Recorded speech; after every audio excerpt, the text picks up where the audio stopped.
عورت اپنی عزت بچانے کے لیے خودکشی کر سکتی ہے، وہ تو خودکشی تو اس سے بھی بڑا گناہ ہے، وہ تو زنا سے بھی بڑا گناہ ہے۔ جادو ٹونا کرنے والے کا کیا انجام ہوگا؟ اللہ کی طرف سے تو دنیا و آخرت میں عذاب ہوگا۔ اور تمہیں خدشہ ہے تو سورۃ البقرہ کو ٹیلی فون میں فیڈ کر کے ہیڈ فون لگا کے سنا کرو، کوئی جادو، کوئی شیطان، کوئی جن کچھ بھی تم پر اثر نہیں کرے گا۔ ضروری نہیں ہے کہ روز سورۃ البقرہ پوری سنو، تھوڑی تھوڑی کر کے سنتی رہو، صبح و شام جب موقع ملے تو انشاءاللہ یہ جادو وادو سب نکل جائیں گے۔ اگر قرآن کا حافظ قرآن بھول جائے تو یہ گناہ کبیرہ ہے۔ سب سے پہلے تو وہ توبہ کرے، اس کے بعد روزانہ یاد کرتا رہے، تھوڑا تھوڑا لگا رہے، یاد ہو یا نہ ہو۔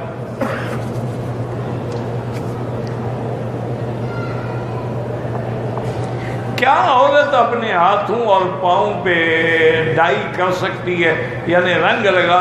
رنگ ایک وہ ہے نا جیسے پالش ہے آج کل، وہ اس کی تو تہ جم جاتی ہے، اس کے نیچے پانی نہیں جاتا، تو معنی یہ ہے کہ نہ وضو ہوگا نہ غسل ہوگا۔ ایک یہ ہے کہ آج کل جو شریف لڑکیاں ہیں، دین والی لڑکیاں ہیں، وہ خاص قسم کی مہندی ہوتی وہ لگا لیتی ہیں، اس سے کوئی فرق نہیں پڑتا۔ آپ کے ناخن بھی خوبصورت ہو گئے اور دھل بھی سکتے ہیں، غسل بھی ہو سکتا ہے، وضو بھی ہو سکتا ہے۔ ایک تو عام مہندی ہے یا پتہ نہیں کوئی خاص مہندی ہو، بس وہ ہوتی مہندی ہے، وہ پالش نہیں ہوتی کہ اوپر جم جائے۔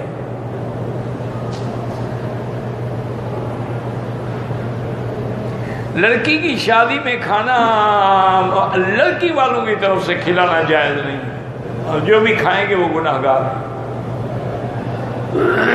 یہ جو رواج ہے نا کہ ایک دفعہ لڑکی والے کھانا دیں گے اور 2 دن کے بعد پھر لڑکے والے ولیمہ کریں گے، وہ لڑکی والا کھانا کھانا حرام نہ جائے۔ الا ان کے کوئی رشتہ دار ہیں دور کے، وہ گھر آ گئے تو ان کو تو دیں گے، وہ تو اگر شادی نہ بھی ہوتی تب بھی آتے تو آپ دیتے نا، لیکن بطور خاص لڑکی کی طرف سے پارٹی دی جائے اور بڑے بڑے ہال بک کیے جائیں، بالکل حرام ہے۔ دینا بھی حرام، لینا بھی حرام، کھانا بھی حرام، اب تمہاری مرضی ہے۔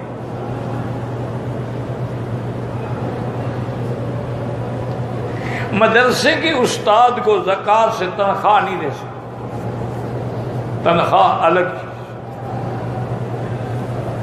وہی ہے نا کہ تم طلباء کو دے دیا کرو، طلباء اکٹھے کر کے دے دیں استاد کو،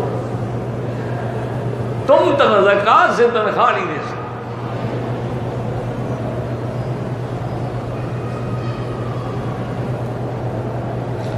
مجھے گردے کی 2 سال سے بیماری، اللہ پاک شفا عطا فرمائے، تو میرے پاس تو کوئی ایسا وظیفہ نہیں ہے، بہر صورت اس کا یہ جو کلونجی ہے نا، جس کو آپ کلونجی کہتے ہیں، عربی میں حبۃ السودا کہتے ہیں، یہ تھوڑے سے گھر میں رکھ لو، ایسے انگلی کو لب لگائیں، اس پہ جتنے دانے آ جائیں وہ نہال منہ چبایا کرو، کیونکہ حضور نے فرمایا کہ حبۃ السودا ہر بیماری کا علاج ہے الا الموت، یہ موت سے تو نہیں بچا سکتا، باقی ہر بیماری کا علاج ہے۔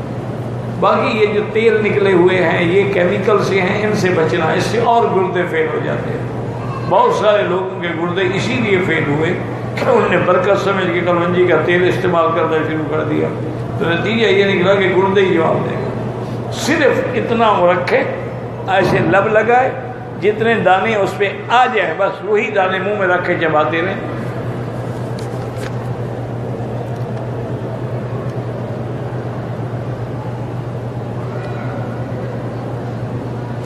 اگر 1 سال ہو گیا میری اولاد نے، لوگوں کی 10 سال نہیں ہوتی، تم 1 سال میں فکر میں پڑ گئے ہو جائے گی جناب، کوئی بات نہیں، صبر کرو، پہلے ٹیسٹ بھی کراؤ میاں بیوی۔ میرے اوپر بہت قرضہ ہے، اس کا علاج ہے استغفار، کہ کم از کم 2000 دفعہ روزانہ استغفر اللہ الذی لا الہ الا هو الحی القیوم واتوب الیہ، اگر یہ سارا تمہیں یاد نہ ہو، استغفر اللہ استغفر اللہ استغفر اللہ، اول آخر درود شریف چلتے پھرتے اٹھتے بیٹھتے وضو ہو نہ ہو 2000 روز پورا کرو، انشاءاللہ اللہ کے قرآن میں یہ وعدہ ہے کہ سب اللہ رزق عطا فرمائیں گے، سب قرضے شرطیں اڑ جائیں گے۔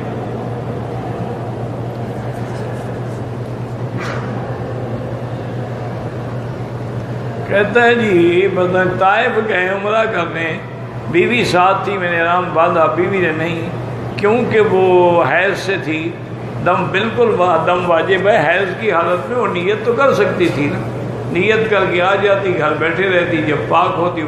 اب بھی یہ ہے کہ پاک ہوتے ہی فوراً طائف لے جاؤ، اس کو دوبارہ عمرہ کرا دو، پھر دم نہیں دینی پڑے گی۔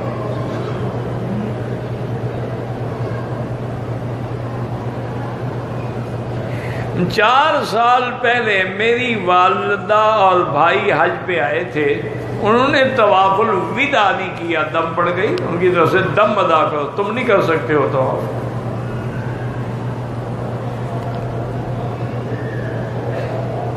کالے کپڑے پہننا تو منع نہیں ہے، بات یہ ہے کہ بطور سوگ بنانے کے، غم کے، جیسے محرم میں پہنتے ہیں، یہ منع ہے، ورنہ کالے کپڑے پہننا تو کوئی منع نہیں ہے، کالے پہنو نیلے پہنو، کسی کو کیا ہے۔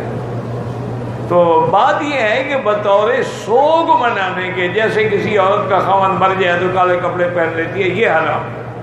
یا جیسے اب حضرت حسین رضی اللہ تعالیٰ کے عاشورے کے بہانے سے محرم میں شیعہ کالے کپڑے پہنے تھے، یہ حرام ہے۔ اس کی حدیث ہے، حضور نے فرمایا کہ من لبس سودا، جو کالے کپڑے پہنے اور ضرب الاخدودا، منہ پہ تھپڑ مارے، وہ شق الجیوبا، اور کپڑے پھاڑ ڈالے، اس کا میری جماعت سے کوئی تعلق نہیں۔ ویسے کیوں نہ پہنو جی، سارا سال پہنو۔ حج کے دوران چال بال گر گئے تھے، کوئی دم شم نہیں ہے۔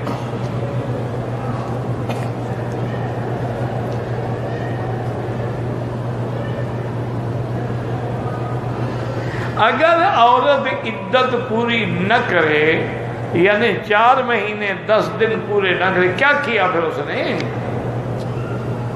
عدت پوری نہ کرے کیا مانا؟ دوسری شادی کر لی۔ جب دوسری شادی کر لی تو پہلے خاوند سے ویسے ہی تعلق نہ رہا، پوچھنے کی کیا ضرورت ہے؟ باقی عدت پوری نہ کرنے کا گناہ الگ ہے، کہ جب تک عدت ہے 4 مہینے 10 دن، وہ دوسری شادی نہیں کر سکتی۔ یا اگر خاوند مر گیا ہے اور وہ حاملہ ہے تو جب تک وضع حمل نہ ہو جائے وہ عدت پوری نہیں ہوگی، اور دوسری جگہ وہ شادی نہیں کر سکتی۔